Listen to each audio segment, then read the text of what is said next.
The Blue Jays just proved they can win games that matter most. They took the defending champions to 11 innings in Game 7 of the World Series. They were 2 outs away from ending a 32-year championship drought.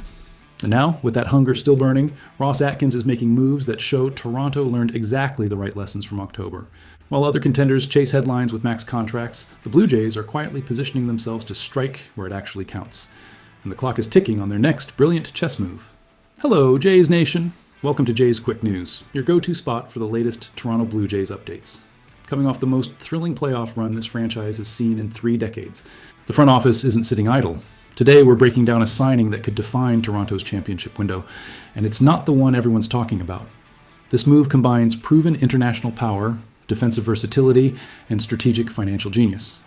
Could Kazuma Okamoto be the piece that pushes the Blue Jays over the finish line they came so painfully close to crossing? Let's dive in. And if you want the smartest Blue Jays analysis on YouTube, hit that subscribe button right now, because what's about to unfold this weekend will reshape the entire AL East. According to John Heyman of the New York Post, the Toronto Blue Jays are one of 5 teams locked in a fierce battle for Japanese free agent Kazuma Okamoto. The competition? Boston Red Sox, Pittsburgh Pirates, Chicago Cubs, and San Diego Padres. Here's what makes this fascinating. Okamoto's posting window slams shut on Sunday, January 4th at 5:00 p.m. Eastern. That's 72 hours. No extensions, no second chances. This is championship organizations making split-second decisions under massive pressure. Exactly the environment where Ross Atkins thrives. Now, let's talk about who Kazuma Okamoto actually is, because his resume reads like a blueprint for October success. Over 11 seasons with the Yomiuri Giants, he's accumulated 248 career home runs with a 277 average and 882 OPS. From 2018 through 2023, he delivered 6 consecutive 30-homer seasons, peaking at 41 bombs in 2023 while capturing his 3rd Central League home run crown. And American scouts? They've been tracking him since he launched that missile off Kyle Freeland in the 2023 World Baseball Classic Championship game, wearing Team Japan's colors. But here's where the narrative gets interesting. Some people see 15 home runs in 69 games last season and think he's declining.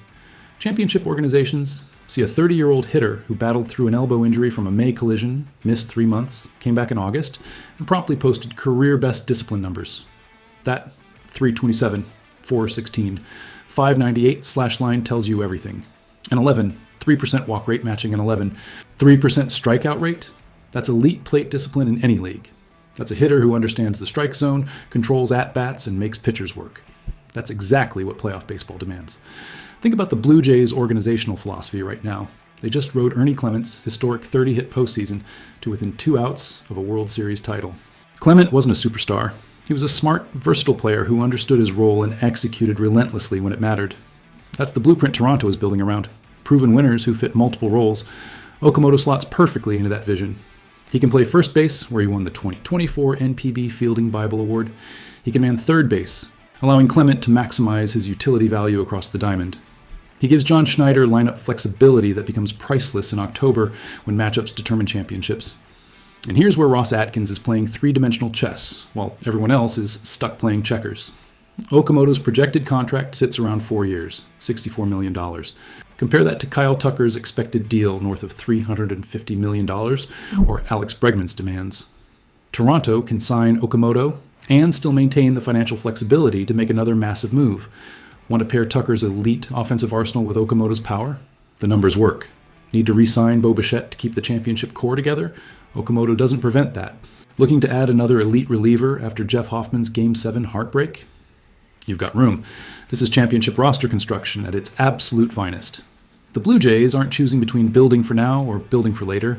They're doing both simultaneously. Vladimir Guerrero Jr.'s $500 million extension locks down the franchise cornerstone through 2039. Dylan Cease's $210 million deal gives them a frontline starter for the next 7 years. Add Okamoto's controlled, predictable contract into that mix, and suddenly you're not scrambling to fill holes. You're building depth. You're creating options. You're making sure that when Shohei Ohtani steps on that mound in a high-leverage situation again, you've got multiple weapons ready to respond. The competitive dynamics make this even more compelling. Munetaka Murakami already signed with the White Sox for $34 million. Tatsuya Imai just agreed to a $54 million deal with Houston literally hours ago. Okamoto is officially the top remaining Japanese free agent on the market, and teams know it. The Pirates need power desperately. The Cubs are rebuilding credibility. The Red Sox are trying to keep pace in the AL East arms race. But here's Toronto's advantage. They just proved they belong on baseball's biggest stage. Okamoto isn't joining a rebuilding project. He's joining a team that already knows how to win when elimination is staring them down. And let's address the elephant in the room. What happens if Bo Bichette walks?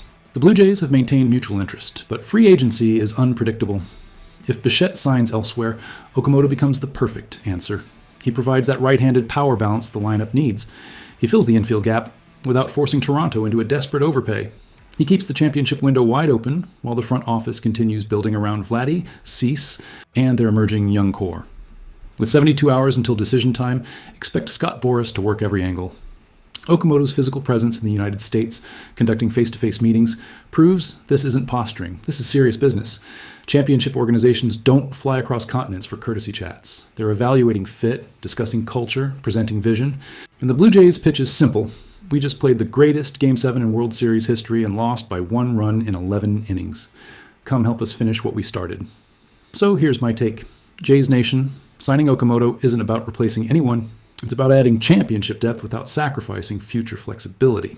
It's about learning from October that you can never have too many players who thrive under pressure. It's about building a roster that can withstand injuries, matchups, and the absolute chaos that defines playoff baseball.